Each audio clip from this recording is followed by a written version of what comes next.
ہے رب العالمین کی، کلام ہے اللہ رب العالمین کا۔ حضرات محترم جس کا کلام ہو اس کی شخصیت کے حوالے سے لوگ کلام سن کے اپنے ذہن میں ایک سکیچ بناتے ہیں کہ فلاں بندہ بات کر رہا ہے کتنے فیصد سچی ہوگی، اور جب بات وہ کر رہا ہو جو رب کسی کا محتاج نہ ہو، جس رب کو کسی کی ضرورت نہ ہو، جو ہر شے سے بے نیاز ہو، کائنات کے ذرے ذرے کو رب کی ضرورت ہو، رب کو کائنات کے کسی ذرے کی ضرورت نہ ہو، وہاں پر کوئی ضرورت نہیں لگی لپٹی کرنے کی، جھوٹ بولنے کی، مبالغہ کرنے کی، کوئی ضرورت نہیں رہتی۔ اس لیے اللہ کا قرآن کہتا ہے وَمَنْ أَصْدَقُ مِنَ اللَّهِ قِيلًا، کہنے والے باتیں کہتے رہتے ہیں لیکن رب سے سچی بات کس کی ہو سکتی ہے؟ حضرات محترم جب اللہ رب العالمین اپنی بات فرمائے، رب اپنا قول فرمائے، اللہ کے قول میں کوئی شک کی گنجائش نہیں ہوتی۔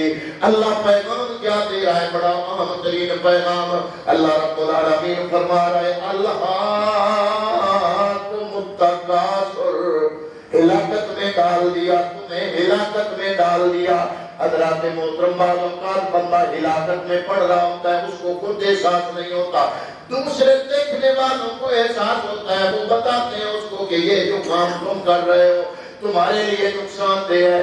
لیکن حضرات محترم دنیا اور آخرت کو بنانے والا خالق کائنات وہ تو سب حقیقتوں کو جاننے والا ہے۔ جب حقائق کو جاننے والا رب یہ کہہ دے الہاکم التکاثر، ہلاکت میں ڈال دیا تم لوگوں کو، جب اللہ کہہ دے کہ تم لوگوں کو ہلاکت میں ڈال دیا گیا ہے، ہم اگر اپنے آپ کو کامیاب و کامران تصور کرتے بھی رہے، ہم اپنے آپ کو کامیاب تصور کر لیں، کامران تصور کر لیں، فتح مندی اپنے لیے تصور کر لیں کہ ہم بڑے ٹھیک جا رہے ہیں، ہماری بات میں فرق ہو سکتا ہے، خالق کائنات کی بات میں شک نہیں ہو سکتا۔ اللہ تعالیٰ نے فرمایا الہاکم التکاثر، تم لوگوں کو ہلاکت میں ڈال دیا۔ یا اللہ کس نے ہلاکت میں ڈالا ہے؟ فرمایا تکاثر نے تم لوگوں کو ہلاکت میں ڈال دیا ہے۔ اب آؤ علماء کرام سے پوچھیں تکاثر کا معنی کیا ہے؟ علماء کرام فرماتے ہیں کسی بھی چیز کی طلب، کثرت کی طلب، کثرت کی خواہش، دنیا کی ہوس، ایک دوسرے سے آگے بڑھنے کا جذبہ، معیاری زندگی قائم کرنے کے لیے ایک دوسرے سے مقابلہ، بلندی مکان میں فلاں بندے کا مکان 2 منزل ہے میں 3 منزل بناؤں گا، بلندی مکان میں ایک دوسرے کا مقابلہ، اعلیٰ مکان بنانے میں، محلات بنانے میں ایک دوسرے کا مقابلہ، دنیا کے جناب یہ جو معیار بنائے ہوئے ہیں ان میں ایک دوسرے کا مقابلہ، حتیٰ کہ ہر حوالے سے ہر بندے کے دل میں کثرت کی طلب موجود ہے۔ حضرات محترم جو لاکھوں میں ہے وہ کروڑوں کی خواہش رکھتا ہے، جو کروڑوں میں ہے وہ اربوں کی خواہش رکھتا ہے، جو اربوں میں ہے وہ خربوں کی خواہش رکھتا ہے۔ اس میں اس کا کوئی اس کی حد نہیں ہے، دنیا کی ہوس کی کوئی حد نہیں ہے۔ یہ جتنا بڑھاتے چلے جاؤ گے اتنا ہی بڑھتی چلی جائے گی۔ آپ کے سامنے عملی مثالیں موجود ہیں، میرا مقصد سیاسی گفتگو کرنا نہیں، مثال دینا مقصد ہے۔ سرے محل لینے کے باوجود بھی اگر اس کثرت کی طلب میں کمی آتی ہوتی تو وہ پارٹی اور اس کے جو جناب جتنے بھی لوگ ہیں یہ کم از کم بریک لگا لیتے۔ اگر انگلینڈ کے اندر وہ فلیٹ جو خربوں ڈالر میں ہے اگر خریدنے کے بعد اس ہوس میں کمی آتی ہوتی تو مزید اپنے آپ کو پوری پاکستان اور پوری دنیا کے سامنے، پورے پاکستان کے سامنے اپنے آپ کو بےعزت کرنے پر راضی نہ ہوتے۔ تو پتہ چلا کہ حضرات محترم میرے رب کا کلام سچا ہے۔ اللہ نے فرمایا الہاکم التکاثر، تمہیں ہلاکت میں ڈال دیا۔ یا اللہ کس نے؟ فرمایا کثرت کی طلب نے ہلاکت میں ڈال دیا ہے۔ لیکن ایک بات ذہن میں ضرور یاد رکھنا، رزق حلال کی تلاش ہلاکت نہیں ہے، رزق حلال کی تلاش، اپنے بچوں کو حلال کھلانے کے لیے روزی کی تلاش کرنا یہ جرم نہیں ہے، یہ ہلاکت میں ڈالنے والا نہیں ہے.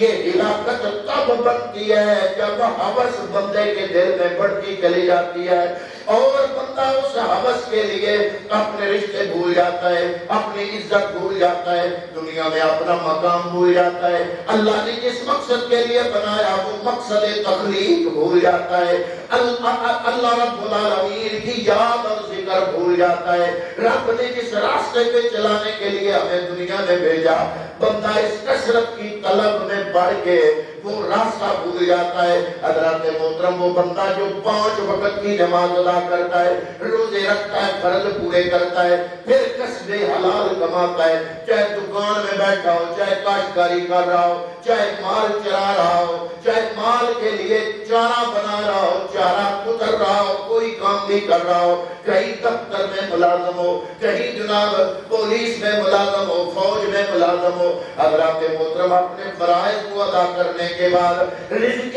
حلال کی تلاش تو کرتا ہے, لیکن اس کے دل میں دنیا گھر نہیں کرتی, بلکہ اس کے دل میں رب کی یاد نکلتی نہیں ہے. اپنا مقصد زیست اور زندگی گزارنے کا مقصد بھولتا نہیں ہے. اس دنیا میں رہ کر حلال اور حرام کی تمیز رکھ کے دنیا کماتا ہے, رب کے راستے پہ لگاتا ہے, اپنے بال بچے پر لگاتا ہے, گھر میں خرچ کرتا ہے. اس بندے کی بات نہیں ہو رہی, وہ بندہ ایسا ہے جس نے اپنی زندگی کا مقصد حاصل کر لیا. اللہ نے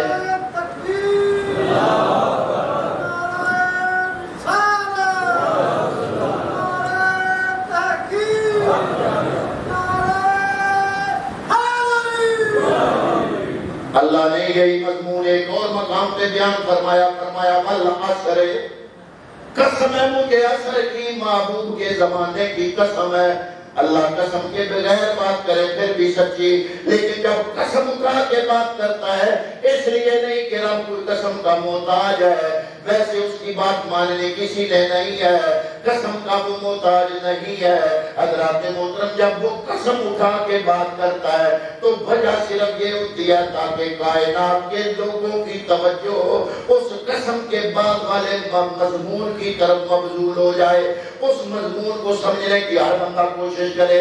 رب نے قسم اٹھا کے بات کی, فرمایا والعصر, مجھے مصطفیٰ کے زمانے کی قسم ہے, ان الانسان لفی خسر, بے شک انسان گھاٹے میں ہے. یا اللہ, میں نے تو اپنے ہمسائے کو دیکھا, میرا ہمسایہ کہتا ہے آج سے 30 سال پہلے میرا دور اور تھا, آج میں اور ہوں, 30 سال پہلے کی بنسبت آج میں کامیاب ہوں. یا اللہ, میرا ہمسایہ کہتا ہے, میرا ساتھی کہتا ہے آج سے 40 سال پہلے میرے پاس سائیکل بھی نہیں تھا, آج میرے پاس موٹر سائیکل ہے, میں کامیاب ہوں. حضرات محترم, 35 سال پہلے آپ کا کوئی دوست کہتا ہوگا کہ 40 سال 35 سال پہلے میرا جو طرز زندگی ہے وہ بڑا سادہ تھا, مجھے کھانے کو کچھ نہیں ملتا تھا, آج میرے پاس گاڑی ہے, بنگلہ ہے, اچھا بینک بیلنس ہے. یا اللہ, دنیا میں تو کوئی مان نہیں رہا.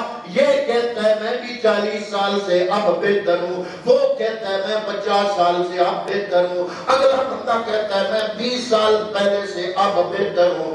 یا اللہ, تو کیا کہہ رہا ہے؟ اللہ نے فرمایا میں حقیقت جانتا ہوں, والعصر, میں رب قسم اٹھا کے کہہ رہا ہوں انسان گھاٹے میں ہے. یا اللہ, ہم میں سے کوئی مان نہیں رہا, ہر بندہ سوچ رہا ہے کہ میں نفع میں ہوں. پہلے میں کچے مکانوں میں تھا, پکی کوٹھیاں بنا لی.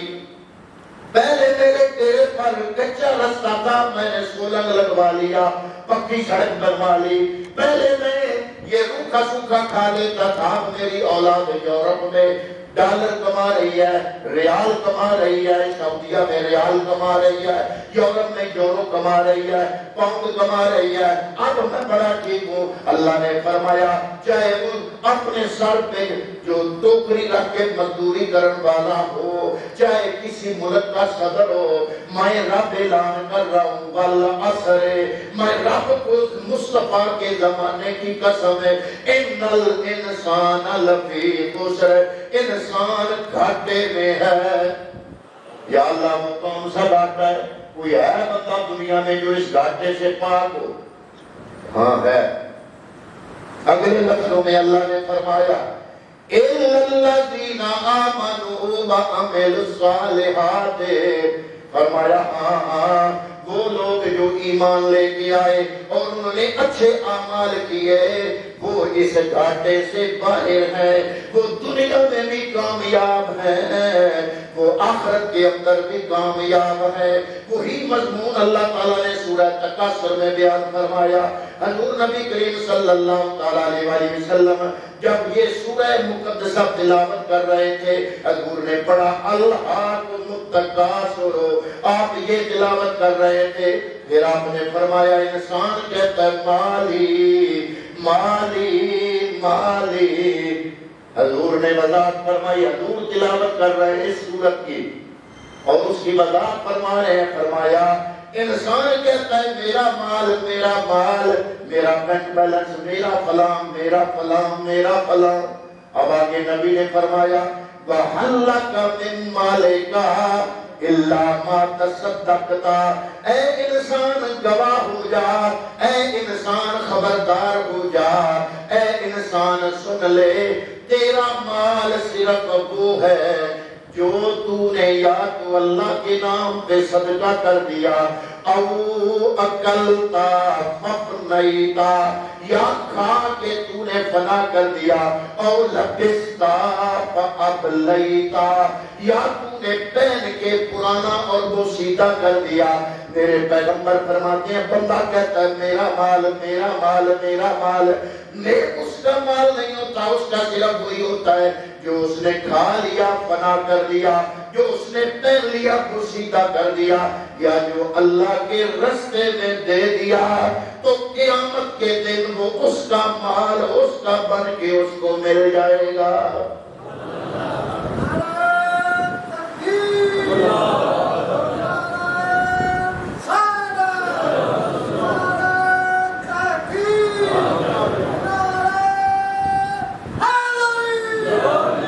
پیغمبر فرماتے ہیں انسان بوڑھا ہوتا جاتا ہے، دو چیزیں جوان ہوتی جاتی ہیں، بندہ بوڑھا ہوتا جاتا ہے، دو چیزیں میرے نبی فرماتے ہیں اس کی جوان ہوتی جاتی ہیں۔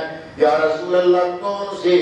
فرمایا ایک تو مال کی ہرس جوان ہوتی جاتی ہے، دوسری اس کی لمبی امیدیں جوان ہوتی جاتی ہیں۔ خود وہ قبر کی طرف جا رہا ہوتا ہے، اس کا ہر آنے والا لمحہ اس کو قبر کے قریب کر رہا ہوتا ہے، اسی لیے تو اللہ نے فرمایا الہاکم التکاثر حتی زرتم المقابر، تمہیں کثرت کی طلب نے ہلاکت میں ڈال لیا حتیٰ کہ تم نے قبروں کو دیکھ لیا۔ بچ گئے تو کہا مر مر کے بچے، بچ گئے تو کہا کہ مر مر کے بچے، تو اس نے کہا بچ بچ کے مریں گے، مر مر کے بچے تو بچ بچ کے آخر انجام مرنا ہے۔ فرمایا الہاکم التکاثر حتی زرتم المقابر۔ حضور نبی کریم صلی اللہ علیہ وسلم نے اس کی وضاحت مزید فرمائی، بخاری شریف کی حدیث پاک ہے، حضرت انس راوی ہیں، آپ فرماتے ہیں انسان کی ہوس نہ ختم ہونے والی ہے، اصول رزق حلال عبادت ہے۔ حضور نے فرمایا القاسم حبیب اللہ، حلال کی کمائی کرنے والا اللہ کا یار ہے۔ ایک آدمی ساری زندگی تہجدوں میں گزارتا ہے، 5 وقت کی نماز پڑھتا ہے، حج کیے عمرے کیے، لیکن وہ صرف عبادات میں ہے، اور ایک آدمی صرف فرض ادا کرتا ہے اور ساتھ حق حلال کماتا ہے۔ نفلی عبادت پڑھنے والے سے یہ فرض پڑھ کے رزق حلال کی کمائی کر کے بچوں کو کھلانے والا اور اپنے فرائض ادا کرنے والا کل قیامت کے دن صرف عبادت کرنے والوں سے درجے میں بڑھ جائے گا۔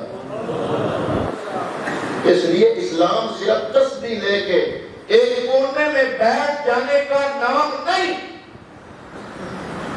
حضور نبی کریم نے فرمایا جو تم اپنی بیوی کو کھلاتے ہو پہناتے ہو وہ بھی صدقے میں لکھا جاتا ہے۔ ہاں جی، آپ ذمہ دار ہیں، آپ کے لیے تو صرف خلوص نیت میں ہو، قدم قدم پہ دیکھنا ہے۔ آپ یہ گندم اٹھا کے گھر لائے، کتنی رب کی مخلوق نے آپ کی گندم سے حصہ لیا، چڑیاں، کبوتر، کبے، لالیاں، ہر قسم کی مخلوق، کیڑے، پتنگے، آپ چارہ ڈالے پھر بھی صدقے نکلتے ہیں۔ رب کی مخلوق فائدہ حاصل کرتی ہے۔ آپ چارہ لگائیں، جوار لگائیں، باجرہ لگائیں، مکئی لگائیں، آپ منجی لگائیں، آپ گندم لگائیں، صرف زمیندار بندہ صرف فرائض ادا کرتا رہے تو میں کہتا ہوں اس کے لیے ولی اللہ بننا کوئی مشکل نہیں۔ ہم سمجھتے ہیں ولی اللہ کوئی بڑا حوا ہوتا ہے، عام بندہ بن نہیں سکتا۔ ولی اللہ کا معنی ہے اللہ کا یار، وہ بندہ جو اپنے فرائض کی ادائیگی کرتا ہے، کسی پر ظلم زیادتی نہیں کرتا، خلوص نیت رکھتا ہے، بے ایمانی نہیں کرتا، خیانت نہیں کرتا، حق حلال کی کمائی کرتا ہے۔ اللہ کا قرآن کہتا ہے وہ بندہ اللہ کی بارگاہ میں وہ مقام رکھتا ہے کہ صرف نفلی عبادت کرنے والا وہ ایک مقام نہیں لے سکتا جو مقام اللہ تعالیٰ اس بندے کو عطا کرتا ہے۔ لیکن حیرت سے بچنا چاہیے۔ اس کے لیے میں ایک چھوٹی سی مثال آپ کی خدمت میں پیش کرنا چاہوں گا۔ بندے کا دنیا سے کتنا تعلق ہو کہ دنیا بھی کامیاب ہو جائے، آخرت بھی کامیاب ہو جائے، دنیا چھوڑنے کا نام اسلام نہیں، دنیا چھوڑنے کا نام رہبانیت ہے، یہ نصارہ کا کام ہے۔ دنیا چھوڑنے کا کام رہبانیت ہے۔ ایسا مذہب یا ہندوؤں کا مزاج رکھتا ہے یا عیسائیوں کا مزاج رکھتا ہے۔ اسلام دنیا چھوڑنے کا نام نہیں، اسلام دنیا ترک کرنے کا نام نہیں، اسلام اللہ کے حکم کے مطابق دنیا کے اندر رہنے کا نام ہے۔ آپ کے ذمہ جن لوگوں کے حقوق ہیں وہ حقوق پورے کریں، فرائض ادا کریں۔ حضرت محترم میرے نبی کریم صلی اللہ علیہ وسلم نے فرمایا ہرس بندے کی جو ہے وہ اس کو خراب کرتی ہے۔ میں مثال دینے لگا ہوں کہ بندے کا دنیا سے کتنا تعلق ہونا چاہیے۔ علماء فرماتے ہیں دنیا کے بغیر بھی زندگی نہیں، دنیا کے ساتھ زندگی ممکن ہے، پھر کتنا ساتھ ہو۔ علماء فرماتے ہیں جو رشتہ کشتی کا پانی کے ساتھ ہوتا ہے وہ رشتہ بندہ مومن کا دنیا کے ساتھ ہونا چاہیے۔ یعنی پانی نہ ہو تو کشتی کا وجود نہیں، کشتی چلتی پانی کے ذریعے سے ہے، لیکن اگر وہی پانی جس کے ذریعے سے کشتی چلتی ہے اگر وہی پانی کشتی کے اندر داخل ہونا شروع ہو جائے تو کیا کشتی بچے گی؟ کشتی ڈوب جائے گی۔ تو یہ دنیاوی بندہ مومن کے لیے اتنا ضروری ہے۔ میرے حضور ضیاء الامت پیر محمد کرم شاہ علیہ رحمت اللہ تعالی علیہ آپ بڑی خوبصورت مثال دیا کرتے تھے۔ آپ فرماتے تھے بیٹو دنیا میں مرغابی کی طرح بن کے رہو۔ جناب وہ کیسے؟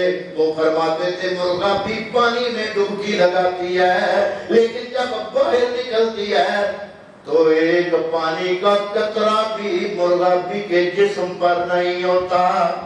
تم دنیا میں رہو ضرور لیکن دنیا کی محبت دل میں گھر نہ کرنے پائے۔ اللہ نے بھی یہی فرمایا الہاکم التکاثر، تمہیں ہلاکت میں ڈال دیا کثرت کی طلب نے۔ یہ ہماری ایک نفسیاتی بیماری ہے آج کے مسلمان کی، کثرت کی طلب، کثرت کی خواہش، دنیا کی حوث، ایک دوسرے سے آگے بڑھنے کا جذبہ، ایک دوسرے سے معیار زندگی آگے بڑھانے کا مطالبہ، اور حضرات محترم بلندی مکان میں ایک دوسرے کی مسابقت، ایک دوسرے کا مقابلہ، دنیا کی خواہشات میں ایک دوسرے کا مقابلہ۔ یہ مقابلے ہمیں کیا کرتے ہیں؟ یہ دنیا کے مقابلے ہمیں ہلاکت میں ڈالتے ہیں. حضور نبی کریم نے ارشاد فرمایا، بخاری شریف کی روایت جو آپ کی خدمت میں پیش کرنے لگا تھا، حضرت انس رضی اللہ تعالیٰ عنہ راوی ہیں، آپ فرماتے ہیں لو کان لابن آدم وادیان من ذهب، اگر ابن آدم کو میرا اللہ پوری وادی سونے کی بھری ہوئی دے دے. بڑا قابل غور جملہ ہے مصطفیٰ کریم کا. فرمایا لو کان لابن آدم، اگر ابن آدم کو من ذهب وادیان من ذهب، اللہ تعالیٰ سونے کی بھری ہوئی وادی ابن آدم کو دے دے، احب ان یکون لہو وادیان، تو اسے ایک وادی سونے کی بھری ہوئی وادی پہ نہیں رہے گا، وہ فوراً کہے گا یا اللہ دوسری بھی دے دے. یا اللہ، یہ انسان کی نفسیات ہے، یہ ہماری نفسیاتی بیماری ہے. اس بیماری کا تذکرہ اللہ تعالیٰ نے قرآن مجید میں فرمایا اللہ کو متکاثر، تمہیں کثرت کی طلب نے ہلاکت میں ڈال دیا، حتیٰ زرتم المقابر، یہاں تک کہ تم نے قبروں کو دیکھ لیا. حضور نبی کریم صلی اللہ علیہ وسلم فرماتے ہیں جب دوسری وادی مانگے گا تو اللہ فرمائے گا وَلَن يَمْلَا فَاهُ إِلَّا التُّرَابُ، تیرا منہ صرف قبر کی مٹی بھر سکتی ہے. کیوں؟ کثرت کی ہوس. اور اگر انسان جو نصیبوں میں، عجیب بات ہے، اللہ نے قرآن میں فرمایا رازق میں ہوں، رازق وَمَا مِن دَابَّةٍ فِي الْأَرْضِ إِلَّا عَلَى اللَّهِ رِزْقُهَا. فرمایا تم تو اشرف المخلوقات انسان ہو، زمین میں چلنے والا ایک دابا چھپایا، ایک کیڑا، اس کا رزق بھی میں رب نے اپنے ذمہ لیا ہے. ہمارا مسئلہ یہ ہے کہ جو ذمہ داری اللہ کی ہے وہ ہم نے اٹھا لی ہے، اور جو ذمہ داری اللہ نے ہماری لگائی اس کو بھول گئے. اللہ نے کہا کہ رزق تیرا میرے ذمہ، یا اللہ میرے ذمہ کیا ہے؟ فرمایا تیرے ذمہ میری عبادت کرنا ہے، تیرے ذمہ میری عبادت، اور تیرا رزق میرے ذمہ. ہم نے اللہ کے ذمہ جو تھا وہ اپنے پیٹے ڈال لیا، اسی لیے ہم پریشان ہیں. تو حضور نبی کریم صلی اللہ علیہ وسلم نے فرمایا لیس الغنا عن کثرت الارض وتکون الغنا غنى النفس. فرمایا کثرت مال سے